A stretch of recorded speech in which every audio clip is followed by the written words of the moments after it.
ప్రభుత్వ యంత్రాంగంలో ఉన్న అవినీతి, మిస్మేనేజ్మెంట్, పెద్ద పెద్ద కార్పొరేట్ కంపెనీలకి, ఉత్పత్తి చేసేటువంటి కంపెనీలకి దోచిపెట్టడానికి విద్యుత్ ఛార్జీలు, ట్రూ అప్ ఛార్జీల పేరుతోటి 18,000 కోట్ల రూపాయల భారాన్ని నెల రోజుల తేడాలో ప్రజల మీద మోపటాన్ని మేము తీవ్రంగా వ్యతిరేకిస్తున్నాము. తాము అధికారంలోకి వస్తే ప్రజల మీద భారాలు వేయము, తగ్గిస్తామని చెప్పినటువంటి తెలుగుదేశం ప్రభుత్వం ఈరోజు మాట తప్పి ఒక్కసారిగా 18,000 కోట్ల రూపాయల భారం వేసింది. ఇదేమని అడిగితే గత ప్రభుత్వం నిర్ణయించింది అంటున్నారు. గత ప్రభుత్వం చేసిన నిర్ణయాలు అన్ని మీరు తిరగదొడుతున్నారు కదా, అన్ని తప్పులనే కదా, దాని మీద ప్రజలు మీకు అనుకూలంగా తీర్పిచ్చారు. మరి వాటన్నిటిని మీరు ఎలా కొనసాగిస్తారంటే డబ్బులు వచ్చే విషయాలు ప్రజల మీద భారాలను కొనసాగిస్తారు, ప్రజలకు మేలు చేసే తిరస్కరిస్తారని చెప్పి అడుగుతున్నాం. అనేక సంఘాలతోటి అంగన్వాడీలు లేదా స్కీమ్ వర్కర్స్, మున్సిపల్ ఇటువంటి అనేక మందితో గత ప్రభుత్వం ఒప్పందాలు చేసుకుంది. మరి వాటన్నిటిని గౌరవించి వెంటనే వాళ్ళ జీతభత్యాలు పెంచండి. ప్రజల జీతభత్యాలు పెంచరు, సంక్షేమ పథకాలు అమౌంట్లు పెంచరు, కొత్త ఉన్న పథకాలను కూడా కొంతవరకు విద్యార్థులకు కానీ ఇతరులకు కానీ ఎవరికి అమలు చేయలేదు. జనం డబ్బులు లేక ఈరోజు అప్పులు మైక్రో ఫైనాన్స్ దగ్గర అప్పులు వేట కోసం ప్రజలు పరుగులు తీస్తున్నారు. ఎలాంటి మూలిగా నక్క మీద తాటికాయలాగా అసలే అప్పుల బాధల్లో ఉన్న ప్రజల మీద మరింత అప్పుల భారం మోపుతారా అని అడుగుతున్నాను. ఏదో ప్రభుత్వాలు కాదు అప్పుల భారంతో సతమతం అవుతున్నది, ప్రభుత్వాలకు మించి ప్రజలు సతమతం అవుతున్నారు. ఏ ఇంటికి పోయని అడగండి, ఒక్కొక్కరు ఎన్ని లక్షల రూపాయల అప్పులు ఉన్నాయో చెప్తారు.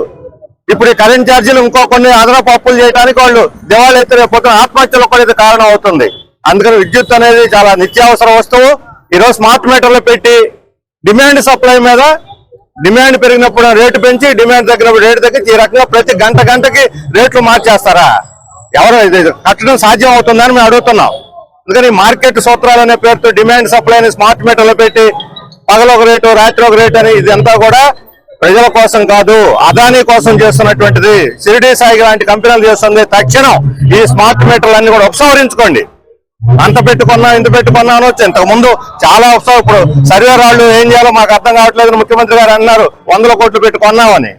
లేకపోతే పుస్తకాలు, పట్టవారి పుస్తకాలు ఇప్పుడు అటన్నిటి మీరు పంచడం లేదు కదా, ఆపేశారు కదా, ఇది కూడా అట్లాగే ఆపేయండి. ప్రజల మీద ఎందుకు మోపాలని? ఆ ఖర్చు అంతా కూడా మళ్ళీ రేపు వినియోగదారుడే భరించాలి. ప్రతి నెల బిల్లులో 100-150 రూపాయలు ఈ స్మార్ట్ మీటర్ల రేటు యాడ్ చేస్తారు. ఎందుకు మోయాలి? ఎవరు అడిగారు మిమ్మల్ని స్మార్ట్ మీటర్లు పెట్టమని? ప్రజలు కోరితే పోనీ మీరు అడిగారు కాబట్టి మేము పెడుతున్నాం, డబ్బులు కట్టండి అని చెప్పి అనొచ్చు.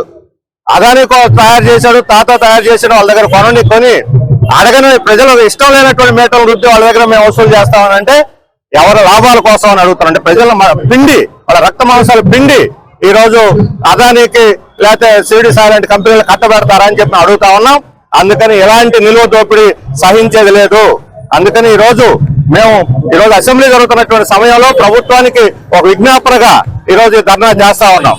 దీన్ని పరిగణలో తీసుకొని 22వ తేదీ లోపల అసెంబ్లీ ముగిసే లోపల విద్యుత్ మీద ఈ ట్రూ అప్ ఛార్జీలు ఉపసంహరించుకుంటూ ప్రభుత్వం ప్రకటన చేయాలని డిమాండ్ చేస్తున్నాం. అలాంటి ప్రకటన రాకపోతే జిల్లాలకు కూడా ఈ విద్యం విస్తరిస్తుంది. డిసెంబర్ లో బిల్లులు వస్తే ప్రజలు వాళ్ళే పోరాటాలకు వస్తారు. అందుకని ప్రజలను రెచ్చగొట్టే పని మీరు చేయొద్దు.